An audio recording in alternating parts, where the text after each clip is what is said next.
जब पूरे देश में राम मंदिर के मौके पर जय श्री राम के नारे लग रहे हैं तो मोदी हिंदुत्व की प्रयोगशाला गुजरात में यूएई के राजा का रोड शो करवा रहे हैं। वाइब्रेंट गुजरात की थीम है गेटवे ऑफ फ्यूचर और हिंदू हृदय सम्राट मोदी कह रहे हैं वेलकम भाईजान।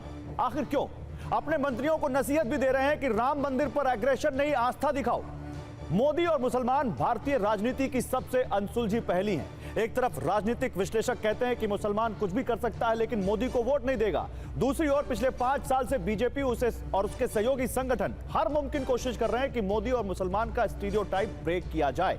तो 2024 के चुनाव में आज का रोड शो राम का नाम और सबका साथ सबका विकास क्या फर्क पैदा करेगा, यही आज की हमारी बहस है। देश इस वक्त राममय माहौल में है। अयोध्या में जय श्री राम तो गुजरात में भाईजान का माहौल है। एक तरफ भगवान राम है जिससे हिंदुओं की एकता है, जिनके प्राण प्रतिष्ठा समारोह के लिए पूरे देश में एक उत्सव का माहौल है, तो दूसरी तरफ लाभार्थी हैं यूएई के राष्ट्रपति अल नाहयान हैं जिनके साथ प्रधानमंत्री नरेंद्र मोदी रोड शो कर रहे हैं। यानी मुसलमान भी पीएम मोदी के साथ हैं इस रोड शो में, या मुसलमानों के साथ होने की को दिखाने की कोशिश भी यहां पीएम मोदी की तरफ से दिख रही है। लेकिन क्या ये 2024 में असर करेगा?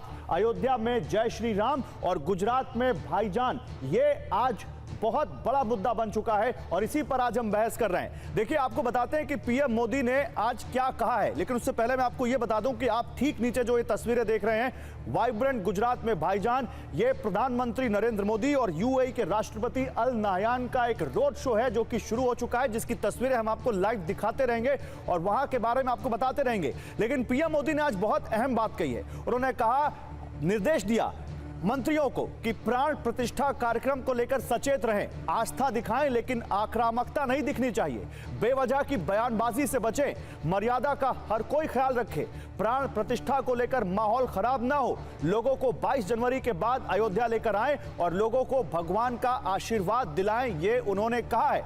अब आपको बता दें कि अयोध्या को लेकर बीजेपी की तैयारी क्या है। बीजेपी ने हर दिन 50,000 लोगों को रामलला के दर्शन करवाने का ऐलान किया है। बीजेपी कार्यकर्ता गांव-गांव जाकर अक्षत बांट रहे हैं। 22 जनवरी को बीजेपी कार्यकर्ता गांव-गांव जाकर मंदिरों में दीपक जलाएंगे।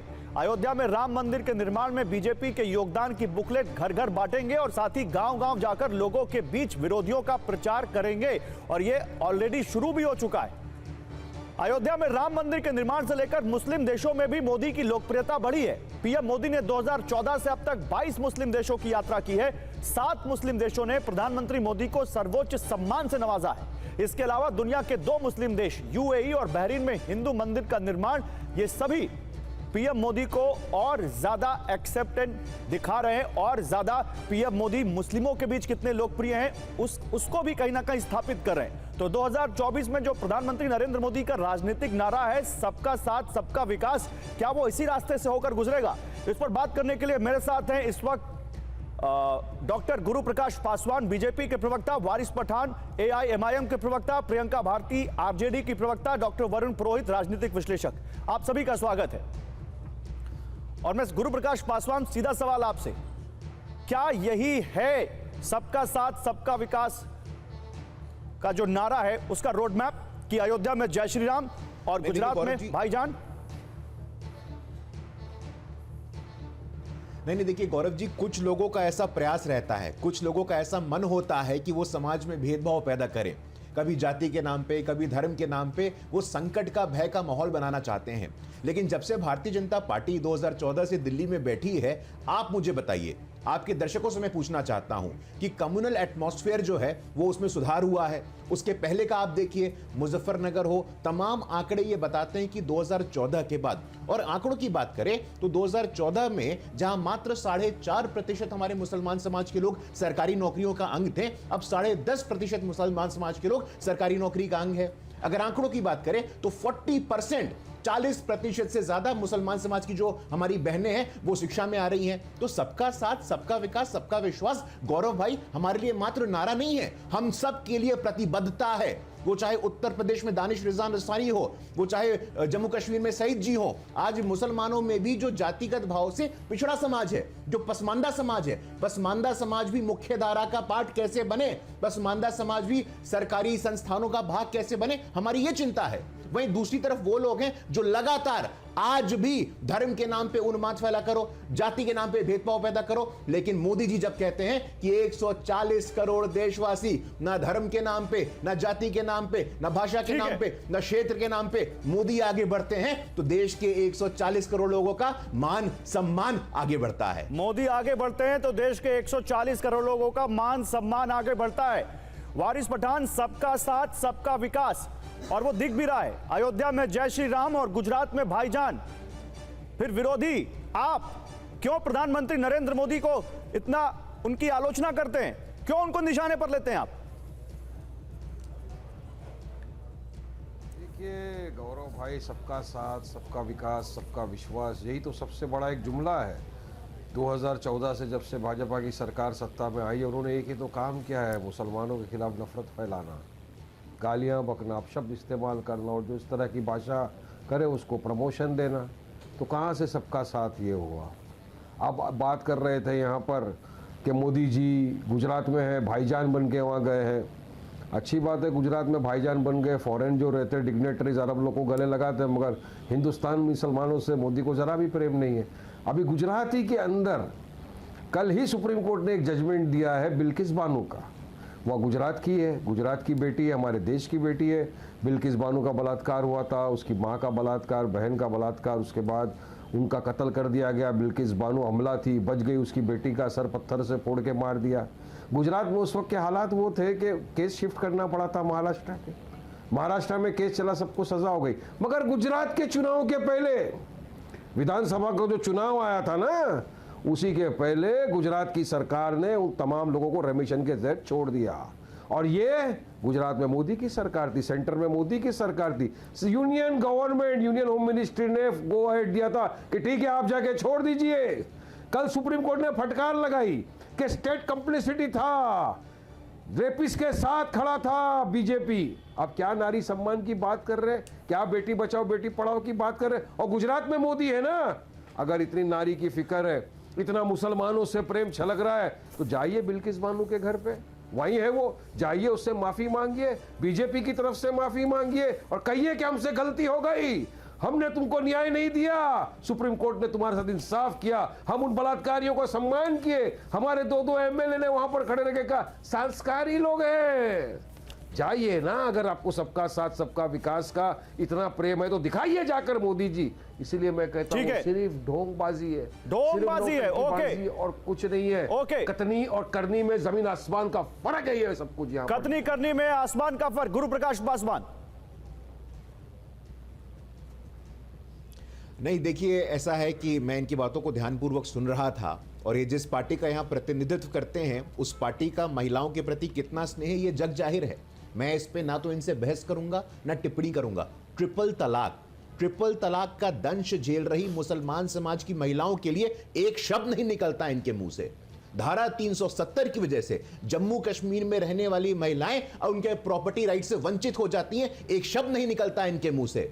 मुसलमान समाज की महिलाएं प्रगतिशील होना चाहती हैं, शिक्षित होना चाहती हूं, ये पर्दे में रखना चाहते हैं उनको। ये वही है जो शाहबानो का वर्डिक्ट आया था। सुप्रीम कोर्ट ने कहा था जो तलाकशुदा मुसलमान समाज की महिलाएं हैं ये मौलवी और मौलानाओं के दबाव में सुप्रीम कोर्ट के इस निर्णय को उन्होंने पीछे कर दिया था। आप प्रगतिशीलता की बात करते हैं, मुसलमान बहनों की शिक्षा के विरोध में, मुसलमान बहनों के प्रगति के विरोध में, मुसलमान बहनों के विकास के विरोध में, मुसलमान बहन अगर जाए वहां पे स्कूल कॉलेज में जाए उसके विरोध में, और आप मुसलमान बहनों की बात करते हैं। ये सिलेक्टिविटी नहीं चलेगी वारिस पठान जी। जब बात होती है तो बात रामपुर की करिए, बात आजमगढ़ की करिए, बात मध्य प्रदेश, छत्तीसगढ़ और राजस्थान की करिए, जहां हमारे मुसलमान भाई और बहनों ने खुले मन से मोदी जी को आशीर्वाद दिया है, अपना जनादेश दिया है। जब उज्ज्वला की बात होती है, आवास योजना की बात होती है, तो हम आपकी तरह नहीं है कि एक समाज और एक धर्म के नाम पे तुष्टीकरण करते हैं। 140 करोड़ देशवासी मोदी जी के भाई और बहन हैं, और मोदी बढ़ते हैं वो बढ़ते हैं। ठीक है,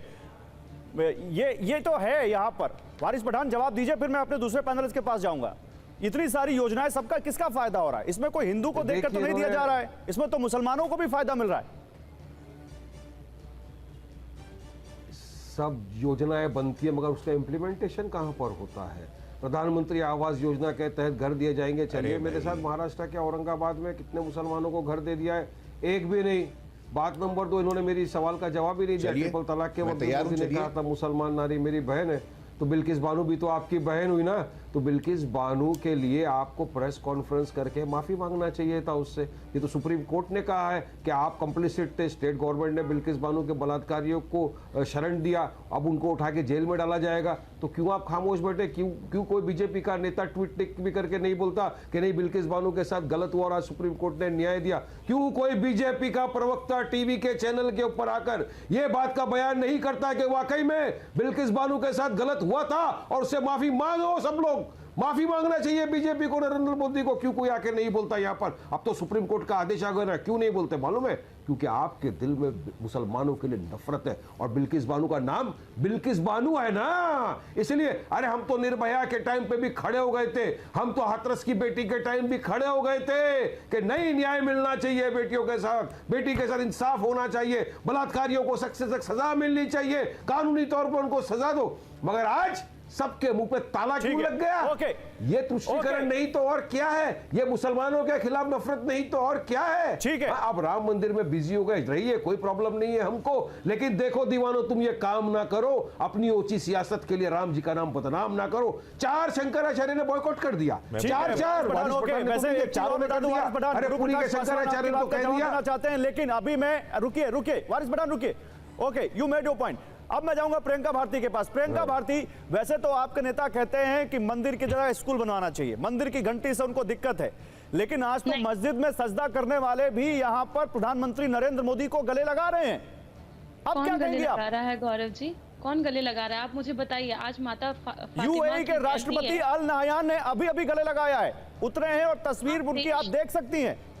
आप देश के मुसलमानों की हालत की बात कीजिए। आज फातिमा जी की जयंती है, जो इस देश की सबसे पहली महिला शिक्षिका थी, और आप बताइए उनके आंखों में आंसू नहीं होंगे? जो बापू का गुजरात है, जो गांधी का गुजरात है, वहां पर बिल्किस बानो 5 साल की 5 महीने की प्रेग्नेंट थी वो, और उनके साथ में उनके 7 घर वालों का कत्लेआम कर दिया गया। यही गुजरात सरकार है जो पिछले साल स्वतंत्रता दिवस के अवसर पर उन 11 बलात्कारियों को छोड़ देती है, रिहा कर देती है। किस बेसिस पर?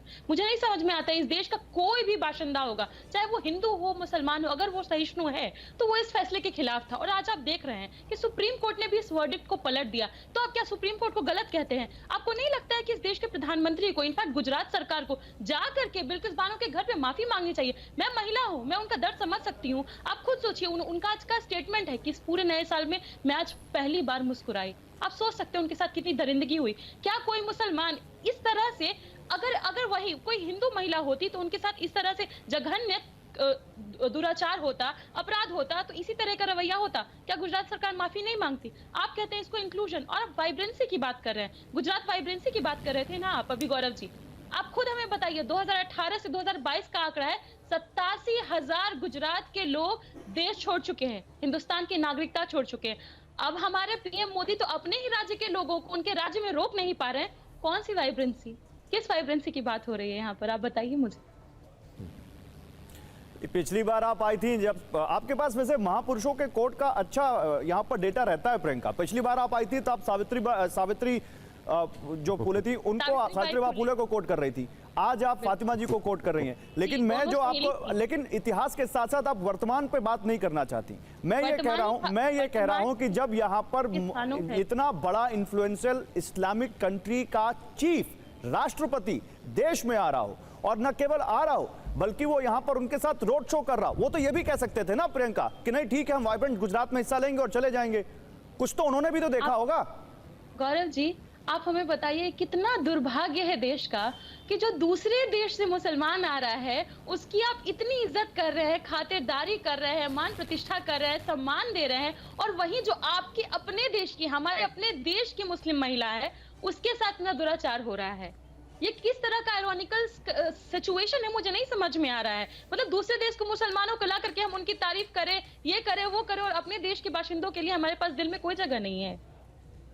नहीं, लेकिन सुनिए प्रियंका, एक केस से सुनिए प्रियंका, किसी को ज्यादा और कम नहीं बताना चाहिए, लेकिन क्या एक केस से सारी चीजें खारिज हो सकती हैं? बताइए गुरु प्रकाश पासवान, जवाब दीजिए। बाहर से आने वाले मुस्लिम का आप इतना सम्मान कर रहे हैं और अपने घर के मुसलमानों को आप ध्यान नहीं दे रहे। ये आपसे ये पूछ रही है। नहीं, गौरव जी देखिए, गौरव जी देखिए, बड़ा विचित्र लगता है मुझे, मतलब भारत में माइनॉरिटीज को लेकर के, खास तौर पे मुसलमान समाज के लोगों को लेकर के जो नैरेटिव गढ़ा जाता है, भारत एकमात्र ऐसा देश है, मैं अपनी बहन को बताना चाहता हूं, जहां पे 1947 में मुस्लिम समाज 4% था, आज 15% है। अगर मुसलमान खतरे में है, मुसलमान असुरक्षित है, तो इतनी अच्छी प्रगति क्यों हो रही है भाई? इतनी बड़ी संख्या क्यों बढ़ रही है भाई? Number 1। Number 2, gross enrolment ratio. Gross enrolment ratio यह बताता है कि मुसलमान समाज की बहन पिछले 10 वर्षों में 40% से अधिक, more than 40% मुसलमान girls have been joining schools and colleges. 40% से अधिक हमारी मुसलमान समाज की बहनें स्कूल में जा रही हैं, कॉलेजों में जा रही हैं। और बड़ा मैं सुन रहा था अभी, वारिस पठान जी को भी सुना, अपनी बहन को भी सुना, अरे सुप्रीम कोर्ट का जो सिलेक्टिव प्रयोग मत करो। इसी सुप्रीम कोर्ट के निर्देश के अनुसार भारत की सरकार मिलकर के, हिंदू मिलकर के राम मंदिर का निर्माण कर रहे हैं। तो सुप्रीम कोर्ट का जो निर्णय आता है, जब आपके नेता को चारा चोर बताया जाता है, तो वो निर्णय हम स्वीकार नहीं करेंगे। जब सुप्रीम कोर्ट आपके नेता, अब मैं आपके बीच में नहीं बोल रहा था, मैं आपके बीच में नहीं बोल रहा था। गौरव जी, मैं उनके बीच, गौरव जी अगर बहस करना ऐसे मैं नहीं करता हूं। गौरव जी, मैं आपके बीच में नहीं बोल रहा था, मैं आपके बीच में नहीं बोल रहा था। प्रियंका जी, प्रियंका जी, गौरव जी, मैं ऐसे बहस नहीं करता हूं, आप मुझे जानते हैं। आप बुलवा लीजिए, बर्बादी है। प्रियंका जी, दिक्कत है, अच्छी बहस हो रही थी। प्रियंका जी, ओके, जब मैं बोल रहा हूं तो मान लीजिए बात और चुप हो जाइए। गुरु प्रकाश पासवान बोलेंगे, जब आपका टर्न आएगा तो आप बोलिएगा। रुकिए प्रियंका जी, गुरु प्रकाश पासवान बोलिए। बीच में बिल्कुल नहीं बोलेंगे प्रियंका जी, कोई नहीं बोल रहा बीच में। गुरु प्रकाश पासवान का टर्न, व्याकुल, जब मैं कहूं तो चुप हो जाइए प्रियंका जी, मान लीजिए। गुरु प्रकाश पासवान, चारा चोर नहीं सुनूंगी मैं। अरे अभी आपको चुनाव लड़ना है मैम, आपको अभी बहुत बातें करनी है, लेकिन अभी बहस में तो टर्न पे बोलिए ना। गुरु प्रकाश पासवान, नहीं देखिए, इनकी व्याकुलता हमें समझ में आती है, गलती इनकी नहीं है। राष्ट्रीय जनता दल के संस्कार ऐसे हैं तो कई बार वो आ जाता है टेलीविजन पे, लेकिन थोड़ा सुनने का धैर्य अच्छा रहेगा। मुसलमान समाज की महिलाओं को शिक्षा मिले, आपको ये बर्दाश्त? मुसलमान समाज की महिलाओं को शिक्षा मिले, आपको बर्दाश्त नहीं होता है। 40% से अधिक का ग्रॉस एनरोलमेंट रेशियो बढ़ता, आपको बर्दाश्त नहीं होता है। मुसलमान समाज की जो पसमंदा समाज के लोग हैं वो शासन प्रशासन में आपको बर्दाश्त नहीं होता है। पहली बार गौरव जी, आपकी दर्शकों को मैं बताना चाहता हूं, जम्मू कश्मीर के इतिहास में पहली बार 75 साल में एक मुसलमान समाज का पसमानदा व्यक्ति राज्यसभा देखा है। पहली बार वो सदन में पहुंचा है, लेकिन इनको बर्दाश्त नहीं होगा, क्योंकि ये चाहते हैं कि जो मुसलमान के ठेकेदार हैं, ओवैसी जी, लालू जी, तेजस्वी जी, ये उनके नाम पे राजनीति करे। लेकिन जब सत्ता की बात आई तो सत्ता नहीं देंगे। सत्ता किसको देंगे? तेजस्वी बनेंगे, तेज प्रताप बनेंगे, मीसा बनेंगी, राबड़ी बनेंगी, ये नहीं होता है। ओके ओके, आप जिनका नाम ले रहे हैं उनके गठबंधन की बात कर लेते हैं। डॉक्टर वरुण पुरोहित, कांग्रेस समर्थित राजनीतिक विश्लेषक। एक तरफ अयोध्या में श्री राम, पूरे देश में राममय माहौल, दूसरी तरफ गुजरात में भाईजान, सबका साथ सबका विकास का नारा रोड शो में दिखता हुआ। इंडिया के पास 2024 में इसकी कोई काट होगी? देखिए गौरव जी, ये इवेंट है, ग्लोबल इवेंट है और गवर्नमेंट का इवेंट है। अगर उसकी आड़ में छुप के श्री राम मंदिर के पुनर्निर्माण की, जीर्णोद्वार नहीं कर रहे हैं, पुनर्निर्माण कर रहे हैं, उसकी आड़ में छुप के अगर वोट मांगेंगे तो फिर तो पता लग गया पूरी पॉलिटिसाइज है हर चीज। पूरी हर चीज जो राजनीतिकरण हो रहा है, विपक्ष आरोप लगाता है, बिल्कुल सही है। अगर आप चुनाव लड़ रहे हो तो आपने 9.5 साल में भी, गुरु प्रकाश जी बड़े विद्वान है, भी गिना रहे थे कि हम ये हुआ, तो आप उसके आधार पर चुनाव लड़ो। 22 तारीख बाद बिल्कुल बंद कर दीजिए, आप लड़िए अपने विकास, आपने जो भी कार्य किए उस पर ये नहीं मानेंगे। अभी आपने बताया भारतीय जनता पार्टी के कार्यकर्ता घर घर जाएंगे, इनको इतने लोगों को, हजारों लोगों को वहां लेके जाएंगे अयोध्या। भाई पैसा कहां से आएगा, किधर से लाओगे आप, चंदा इकट्ठा करोगे, क्या करोगे? पर आप सबको पता है पैसा कहां से आ रहा है। देखिए अभी आपने कहां से आ रहा है सर, कहाँ से आ रहा पैसा? नहीं, कहां से आ रहा पैसा? 50-50 हजार आदमी कहां से लेके जाएंगे? आप बताइए ना, कहां से आ रहा पैसा? देश को बताइए, पैसा कहां से आ रहा है? ये तो ये बताएंगे ना, ये ले जा रहे हैं। अरे आप आरोप लगा रहे हैं, आप बताइए कहां से आ रहा पैसा? 50-50 हजार आदमी रोज दर्शन कराने लेके जाएंगे, तो पैसा कहीं से तो आ ही रहा होगा, फ्री में थोड़ी ट्रेनें कर दी जाएंगी। तो आप क्या कहना चाहते हैं, खुल के बोलिए ना। नहीं तो इनसे पूछो आप, ये तो ये बताएंगे पैसा कहां से लाएंगे, किस प्रकार से, किस योजना से लेके जाएंगे जनता को दर्शन कराने। मैं कहां से बताऊं? मैं थोड़ी लेके जा रहा हूं, लेकिन आप सवाल उठा रहे हैं। सवाल तो, अरे मैं थोड़ी एक पैसा इकट्ठा कर रहा हूं, पैसा तो ये लाएंगे ना, किस प्रकार से लेके जाएंगे? फ्री ले जाएंगे, पैसा लाएंगे या ट्रेनें फ्री करेंगे? जब आपको पता नहीं तो आरोप क्यों लगा रहे हैं आप? अरे भाई मेरे को कैसे पता होगा, मैं थोड़ी लेके जा रहा हूँ, ये तो ये लोग लेके जा रहे हैं। आपने बिल्कुल पब्लिक, अरे आरोप तो आधार होगा ना, आरोप का 50,000 लेके जाएंगे, भारतीय जनता पार्टी कैसे लेके जाएगी? रेलवे इनकी है, बसें इनकी है, कैसे लेके जाएंगे? देखिए आपको बोलने के लिए एक मुद्दा और दे रहा हूं मैं, और इस बार आप थोड़ी तैयारी से बोलिएगा। एक बड़ी खबर आ रही है, देखिए एक बहुत बड़ी खबर। एक बड़ी खबर आ रही है, प्राण प्रतिष्ठा को लेकर योगी सरकार ने बड़ा फैसला किया है। 22 जनवरी को यूपी में स्कूल कॉलेज बंद रहेंगे। 22 जनवरी को यूपी में शराब की बिक्री बंद रहेगी। यूपी के सभी जिलों में आतिशबाजी होगी। सभी स्कूल कॉलेज बंद, यूपी में शराब की बिक्री बंद, सभी जिलों में आतिशबाजी, सरकारी इमारतों को सजाया जाएगा। उत्तर प्रदेश में 22 जनवरी के लिए शासनादेश आ चुका है और 4 जनवरी को इसी शो में हमने ये सवाल उठाया था और हमने पूछा था कि 22 जनवरी को क्या सार्वजनिक छुट्टी होगी वारिस पठान, ये सवाल हमने पूछा था। AIMIM के प्रवक्ता भी थे। अब देखिए रुझान आने शुरू हो गए। स्कूल कॉलेज समझ में आता है कि यहां पर लॉ एंड ऑर्डर की वजह से स्थिति हो, यूपी में बंद करना पड़े, लेकिन सरकारी इमारतों को किस खर्चे पर सजाया जाएगा? किसके खर्चे पर सजाया जाएगा? गुरु प्रकाश पासवान, आतिशबाजी किसके खर्चे पर होगी?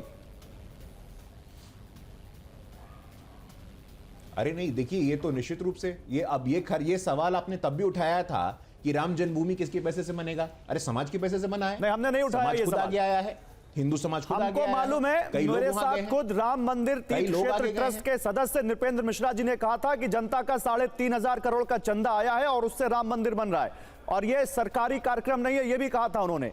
आज यूपी सरकार आतिशबाजी और मंदिरों को किस खर्चे से सजाएगी, किस खर्चे से आतिशबाजी करेगी सरकारी इमारतों को, ये पूछ रहा हूं मैं। नहीं देखिए गौरव जी, इसके लिए आप निश्चिंत रहिए। ये सवाल अक्सर उठा करते हैं। यही देश था, यही 2007 का साल था और इसी देश के प्रधानमंत्री थे मनमोहन सिंह जी। मनमोहन सिंह जी ने बोल दिया था कि देश के संसाधनों पे पहला हक देश के मुसलमानों का है। अगर मनमोहन सिंह जी ने कहा होता कि देश के संसाधनों पे पहला हक तो क्या अब हिंदुओं का हो गया पहला हक, वंचितों का है, शोषितों का है, तो हमने स्वागत किया होता। तो क्या अब हिंदुओं का हो गया पहला हक? ये कह रहे हैं बीजेपी के प्रवक्ता। अरे भाई नहीं, ये देखिए आप ट्विस्ट कर रहे हैं, लेकिन आपको ये सब आपको ये ट्विस्ट नहीं कर रहे सर। बीजेपी के प्रवक्ता ऐसा नहीं कह रहे, लेकिन कांग्रेस आपसे सवाल पूछ रहे हैं, नहीं, आप हमारे कांग्रेस सवाल के को ट्विस्ट कर रहे हैं। मैं तो एक सीधा सा सवाल पूछ रहा हूं बीजेपी के प्रवक्ता से कि उत्तर प्रदेश में सरकारी इमारतें किस पैसे से सजेंगी? अरे भाई, सरकारी इमारतें अवसर होती हैं। क्या कोई आम आदमी सरकारी इमारत सजा सकता है? कोई भी राजकीय उत्सव होता है तो अरे भैया थोड़ा गौरव भाई सवाल पूछे हैं तो जवाब सुनने का मौका दीजिए भैया। देखिए पहली बार तो नहीं सजेगी। पहली बार कोई देखिए, अरे दीप उत्सव हुआ था, दीप उत्सव में उत्तर प्रदेश की सरकार ने दिया जलाया था, सरकारी इमारतें जल गए। 15 अगस्त आता है, उत्तर प्रदेश के अंदर जो आतिशबाजी होगी वो टैक्स पेयर के पैसों से होगा। सही बात है ना गुरु प्रसाद जी? मैं आपको दिक्कत है इस बात से? ये आपको दिक्कत है इस बात से वारिस पठान जी? आपको दिक्कत है इस बात से? क्यों नहीं होएगी? गरीब आपको दिक्कत है इस बात से? अरे भाई मेरे को नहीं, मेरे हिंदू भाइयों को भी दिक्कत है इस बात से। सुनो गुरु प्रसाद जी, मेरे हिंदू भाई भी रोज फोन कर करके मेरे को तुरंत आ रहा हूं, मुझे मालूम आपको बोलना। मैं एक सवाल और लूं गुरु प्रकाश पासवान से। गुरु प्रकाश पासवान, जिस दीपोत्सव का आपने उदाहरण दिया वो पर्यटन विभाग के पैसे से होता है, तो क्या ये 22 जनवरी को सरकारी इमारतें जो सजेंगी और जो आतिशबाजी होगी ये यूपी सरकार के पर्यटन विभाग के पैसे से होगी? नहीं, देखिए निश्चित रूप से, देखिए ये गौरव जी ये कोई प्रश्न नहीं है। आतिशबाजी हो, दिया जले, मकान सजे, बिल्डिंग सजे, ये 15 अगस्त को भी होता है, 26 जनवरी को भी होता है। और ये बात ध्यान रखिए, 500 वर्षों के संघर्ष के बाद हिंदू सभ्यता, हिंदू संस्कृति, सनातन संस्कृति का पुनर्जागरण हुआ है। और ये सनातन संस्कृति के पुनर्जागरण के लिए आतिशबाजी हो, दीपोत्सव हो, तो निश्चित रूप से इसकी आवश्यकता है। और बार बार जो लोग बरगलाते हैं, जो भ्रमित करते हैं, सरकार ऑर्गेनाइज करती है, कहां से आया, इनको ये भी सोचना चाहिए। ऑर्गेनाइज करती है। राम मंदिर का प्राण प्रतिष्ठा समारोह सरकार करवा रही है क्या? नहीं, देखिए आप नृपेंद्र मिश्रा जी ने कहा है ये हिंदू समाज के लोगों के चंदा के द्वारा हुआ है, लेकिन यह समझने की आवश्यकता है कि 500 वर्षों के संघर्ष के बाद, बहुत कार सेवकों के सैक्रिफाइस के बाद, उनके शहादत के बाद ये दिन आया है। पूरा अधिकार है सबसे पहले की सरकार हो, मैं ही भारत की सरकार हो, जिसने 27 दिसंबर को 500 सालों की हिंदू आस्था के सनातनी शिखर को इसी टेलीविजन पर दिखाया था। लेकिन उसके बावजूद, एक आस्थावान सनातनी होने के बावजूद, मैं ये सवाल पूछ सकता हूं कि 22 जनवरी को जब आतिशबाजी होगी यूपी में तो वो किसके खर्चे पर होगी? सरकारी इमारतों को सजाया जाएगा तो किसके खर्चे पर होगा। और देखिए, मुझे मालूम है वारिस पठान आपको कुछ बोलना है, लेकिन मेरे साथ एक बहुत खास शख्सियत जुड़ गई है। मुझे थोड़ा सा आपकी इजाजत के साथ थोड़ा 2 सवालों का वक्त दीजिए, फिर मैं आपके पास आता हूं। जफर सरेशवाला, जिस गुजरात में अग्रवाल साहब मुझे सुन लो, मैं आ रहा हूं वारिस पठान, तुरंत आ रहा हूं। मुझे मालूम है आप व्याकुल हैं और मैं बोलने का मौका दूंगा आपकी इजाजत के साथ। जफर सरेशवाला, उसी गुजरात से जहां वाइब्रेंट गुजरात हो रहा है और जहां रोड शो हो रहा है, जहां गुजरात में भाईजान कह रहे हैं पीएम मोदी हमारे साथ जुड़ चुके हैं। जफर सरेशवाला साहब, बहुत स्वागत है आपका टीवी9 भारतवर्ष पर। अयोध्या में जय श्री राम, जफर भाई कुछ दिन पहले हम बात कर रहे थे इस पर। आज देखिए गुजरात में भाईजान हो रहा है, सबका साथ सबका विकास, यही है जो दिख रहा है।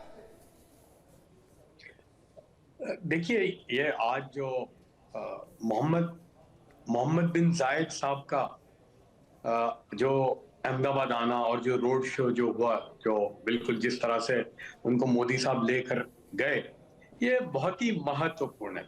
इसलिए कि आप ये समझ लीजिए कि दुनिया के 2 बहुत ही बड़े नाम हैं मुसलमानों में, इस्लामी दुनिया में।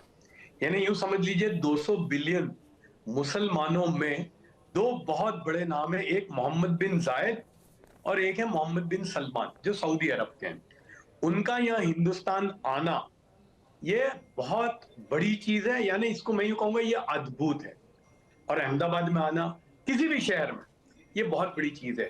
और उनके आने का सबसे बड़ा जो फायदा होगा, इसलिए कि मैं आपको बता दूं कि इसका जो इकोनॉमिक बेनिफिट होने वाला है वो क्या है।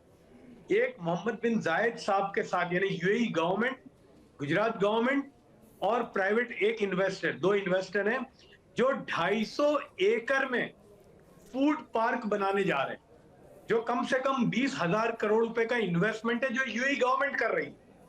और उससे यह होगा कि जितने भी फूड प्रोडक्ट हैं, वेजिटेबल्स, फ्रूट्स, चावल, दुनिया जितनी चीजें हैं, जहां जहां से आएगी उसका प्रोसेस होगा और वो यूएई में एक्सपोर्ट होगा। तो आप उससे अंदाजा लगा सकते हैं कि जहां पर 10-20 हजार करोड़ का जो इन्वेस्टमेंट होगा उसकी इकोनॉमिक बेनिफिट क्या होगी। तो फिर जफर सरेशवाला, जब आप जो ये हमारे सामने जो ये प्रोजेक्ट रख रहे हैं, जो प्रोजेक्ट कर रहे हैं कि ऐसा होगा, इसका फायदा तो अक्रॉस द रिलीजन होगा, हिंदुओं को भी होगा, मुस्लिमों को भी होगा, क्रिश्चियंस को भी होगा, सिखों को भी होगा, पूरे देश के हर नागरिक को होगा। फिर ये विपक्षी पार्टियां इसी पैनल में मौजूद हैं, वो ये क्यों कहती हैं कि भाई मुस्लिमों के साथ भेदभाव होता है, आप बाहर से आए किसी मुस्लिम देश के राष्ट्रपति को ऐसे रोड शो करा रहे हैं और देश के मुस्लिमों की आप खैर नहीं लेते?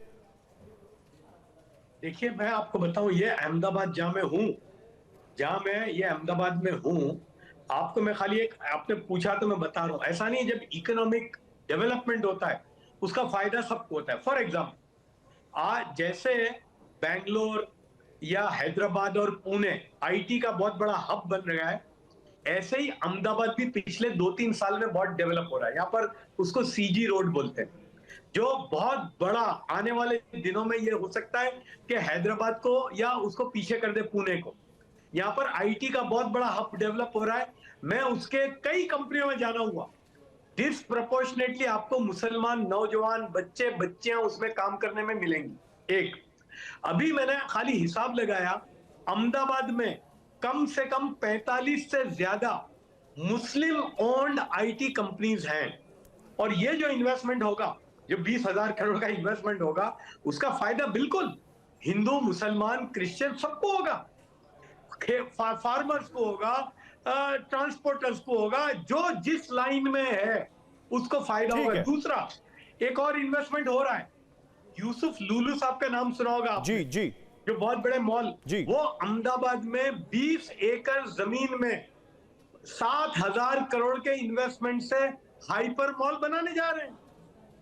तो वो आप बताइए कि उसका फायदा किसको होगा? सबको होगा। और कम से कम 10,000 लोगों को नौकरी मिलेगी।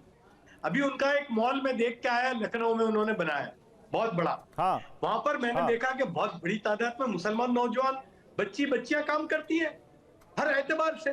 तो ये जो इन्वेस्टमेंट होगा, इसका फायदा आने वाली नस्लों को 20, 25, 50 साल तक इसका फायदा होगा। और एक ये नया डेवलपमेंट है। देखिए गौरव, आज तक यूएई के साथ हमारा क्या था? सिर्फ ऑयल, और हमारे 30 लाख लोग वहां काम करते थे। ये पहली मर्तबा अब जो है स्ट्रेटेजिक इन्वेस्टमेंट का मोड़ आया वाह। है। ये दो मुल्कों के रिश्तों में एक नया लेवल आ रहा है और ये लेवल वो है जिसकी कोई लिमिट ही नहीं। क्या बात जी। तो मैं समझता हूं कि इसका फायदा सबको होगा, सब मजहब के लोगों को होगा और मैं समझता हूं कि इसको हमको वेलकम करना चाहिए। और देखिए ये वाइब्रेंट गुजरात मैं शुरू से उसमें हूं, लास्ट में मैं कहूंगा जी। 2003 में जब सबसे पहले मोदी साहब ने शुरू किया था, मैं था उसमें 300 लोग भी नहीं थे और वहां से लेकर ये 20 साल में जो लेवल है, 6 मुल्कों के प्राइम मिनिस्टर और प्रेसिडेंट आ रहे हैं, वर्ल्ड बैंक के प्रेसिडेंट, और जो हो रहा है पूरा, इसका फायदा अभी भी भाई टैक्सी वाले, रिक्शा वाले, दुकानदार, सबकी दुकान चल रही है, रेस्टोरेंट वाले, हिंदू मुसलमान, सबको दिवाली है अभी, सबकी दिवाली है अभी ये 3 दिनों में। क्या बात, ठीक है, बहुत शुक्रिया सर, बहुत शुक्रिया अपना वक्त हमें देने के लिए। और वारिस पठान अगर हमारे साथ हों, क्योंकि वारिस पठान से इस बारे में बहुत इंपॉर्टेंट सवाल लेना है, लेकिन फिर भी प्रियंका भारती, योगी के यहां मॉल, मोदी के यहां मॉल, और फिर भी आप जैसे विपक्षी बेहाल, वो भी हाइपरसोनिक मॉल। आप देखिए क्या कह रहे हैं जफर सरेश वाला, सबको होगा फायदा। जी, मॉल पे आने से पहले मेरे बीजेपी के प्रवक्ता महोदय जो यहाँ पे बोल रहे थे चारा चोर, हम उस समय आपने मुझे रोका, इसलिए मैं उसको बात लेके आ रही हूँ। तड़ीपार इस देश में किसको कहा गया है, किसको किया गया है? अगर अभी आप एंकर महोदय यहाँ पे बोल देंगे तो भारत की नागरिकता छीन ली जाएगी। सबको मालूम है तड़ीपार माफी चाहूंगा प्रियंका, आपने अपनी बात कह ली, लेकिन आज इन सब बातों का कोई मतलब नहीं है। मैं जो आपसे सवाल पूछ रहा हूँ, आप उस मुद्दे पर रहेंगी तो ज्यादा अच्छा रहेगा। अगर चारा चोर बोल जाता है तो मुझे तड़ीपार बोलने का अधिकार है मुझे तड़ीपार बोलने का। और हमें अपनी पॉलिटिकल वैल्यूज पर चलना चाहिए प्रियंका। बिल्कुल, पॉलिटिकल वैल्यू ही तो मुझे मेरा बता रहा है कि हम जवाब देने में हम अपनी स्थिति खराब ना करें, ज्यादा बेटर है। समाजवादी लोग हैं, हम सामाजिक न्याय से जुड़े लोग हैं। अब जब आप मॉल्स की बात करते हैं ना, हाँ, आप सामाजिक न्याय की बात करिए। मॉल्स में कौन लोग जाते हैं? जो अपर क्लास के एलिट वर्ग हैं, जिनके पास पैसे हैं, वो मॉल में जाएंगे। मॉल में काम कौन करेगा? जो पढ़ लिख भी गया, नौकरी के जिसके लिए अवसर नहीं प्रोड्यूस हो पाए, वो मजबूरन जाके मॉल में काम करता है। आपने कैपिटलिज्म तो सुना होगा, कैपिटलिज्म कैसे आगे बढ़ता है? आप देश के इतने जा रहे सामंतवादियों के पास में जितने कैपिटलिस्ट लोग। अच्छा, आप समाजवाद की बात करते हैं, लेकिन नौकरियों में आप समाजवादी नहीं है, वहां आप छोटा बड़ा करती हैं, वहां आपको समाजवाद नहीं दिखता। पढ़ने के बावजूद अगर मैं अरे नौकरी है, पढ़ने के बावजूद मुझे काम करना है, घर वालों के लिए पैसे कमाना है, चाहे टाई लगा के बेचे और चाहे सड़क पे बेचे, क्या फर्क पड़ता है उससे? काम तो काम है। आप बहुत फर्क पड़ता है। आप अगर यहाँ पे टाई लगा के बने हुए एंकर ना, आपके लिए बहुत गर्व की बात होगी, पर किसी को जबरन नाले में धकेल दिया जाए और बोला जाए, हमारे लिए तो सेवा की बात है मैम, हम तो देश की सेवा कर रहे हैं। ये हेमंत विश्व शर्मा के बयान है। टाई कहिए तो मैं उतार देता हूँ अभी, उसके बावजूद सेवा हो जाएगी। मैं उतार देता हूँ। आपके लिए गर्व की बात होगी। मुझे एंकर मत कहिए, पर दलित, मुझे इस देश का एक आम नागरिक मानिए। जो दलित जो नाले में जा रहा है, वो गर्व के साथ जाता है क्या मजबूरी में जाता है? नहीं, ये तो गलत है। बिल्कुल रोबोट आ गए, अब तो ये तो बंद हो रहा है। अब तो रोबोट आ गए मैम। सरकार संवेदनशील है इसको लेकर, कोर्ट ने कई बार कहा इसको लेकर। पिछले साल 180 लोग मरे हैं सीवर में, पता होना चाहिए, ये आंकड़ा है। प्रियंका, आपको लगता नहीं कि ये बहुत स्टीरियोटाइप है? मैं आपसे पूछ रहा हूं कि आप लोग जिस मुद्दे को लेकर सवाल उठा रहे हैं, एक अभी यहां पर मुस्लिम कम्युनिटी का रिप्रेजेंटेशन करने वाले कारोबारी अभी बोल कर गए कि भाई फायदा तो सबको होगा। योगी के यहां भी मॉल आ रहा है, मोदी के यहां भी मॉल आ रहा है, और मोदी मुद्दा आज का मोदी मुस्लिम और राम है, और आप जहां जा रही हैं, आप चली गई वहां दूसरी तरफ। मॉल से सबसे ज्यादा बेनिफिट किसको हो रहा है? वही तो मैं सवाल उठा रही हूँ। जॉब से होता है जनता को बेनिफिट, इकोनॉमी जब बढ़ती है तो फायदा तो सबको होता है ना प्रियंका। जो बिहार में, आप बताइए ना, जो बिहार में रोटी रोजगार दिया गया, नौकरी दिया गया, उससे बेनिफिट नहीं हो रहा है, पर उस पर कहीं चर्चा नहीं। फिर काम करिए, फिर वही बात है, सारे पटना के मॉल हटवा दीजिए। आपकी सरकार है बिहार में, हटवा दीजिए सारे मॉल, हटवा दीजिए सारे मॉल, पटना के सारे मॉल। मॉल देश के लिए प्रोग्रेस का पैमाना नहीं है, वो किसी एक व्यक्ति के लिए। पटना में मॉल क्यों खुल रहे हैं? कि बेरोजगारों को रोजगार मिले। फिर भी तेजस्वी यादव पे ये आरोप है कि मॉल बनवाने में उन्होंने वहां पर पैसों की हेराफेरी की है। क्यों हो रहे हैं? एक तरफ आरोप है, एक तरफ कोर्ट का फैसला है तड़ीपार का, पर उसको डिस्कशन नहीं हो रहा है। कोर्ट का फैसला तो चारा घोटाले में भी आया है। कोर्ट का फैसला तो चारा घोटाले में भी आया है। सजा काटी है आपके नेता ने। नहीं सजा नहीं, अरे सुनिए ना, नेल्सन मंडेला भी 27 साल जेल में रहे और लालू जी इस देश के नेल्सन मंडेला है कि शूद्रों को आवाज दिया, दलितों को आवाज ओके, अब गुरु प्रकाश पासवान को सुनते हैं। लालू जी इस देश के नेल्सन मंडेला हैं, चारा घोटाले में उनको मत बोलिए कुछ। गुरु प्रकाश पासवान। नहीं, मैंने बहुत ध्यानपूर्वक सुना है अपनी बहन की बातों को। देखिए, ऐसा है कि ये अभी दलितों की बात कर रही थी, महादलितों की बात कर रही थी। अभी ही आपने देखा होगा कि किस प्रकार नीतीश कुमार जी ने महादलित समाज से आने वाले जीतन राम मांझी जी के बारे में किन शब्दों का उपयोग किया था। तुम बनने लायक नहीं थे, तुमको हमने बनाया। ये महादलितों के लिए बोलने वाली बात है।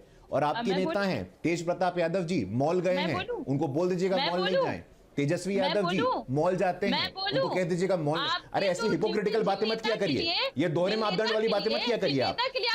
मैं आपके बीच में नहीं बोल रहा था, आप इनसे चुप करवा लीजिए। आप नहीं ऐसी बातें मत करिए, मैं ऐसे बहस नहीं करूंगा, टेलीविजन पर ऐसी बातें मत करिए।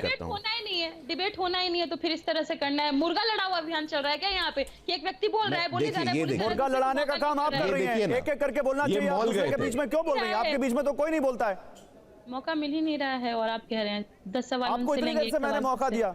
नहीं, ये देखिए, ये राष्ट्रीय जनता दल के संस्कार हैं। लालू यादव को बता सकता हूं मैं आपको, लेकिन समय खत्म हो चुका है। गुरु प्रकाश पासवान 10 सेकंड में अपनी बात पूरी कीजिए और मुद्दे पर बोलिए। उस बलात्कारी बचाओ पार्टी का ही प्रवक्ता बनेगा वो लोग। नहीं, उसके लिए देखिए, अरे भाई, अरे ये व्याकुलता है, ये आरजेडी का संस्कार है।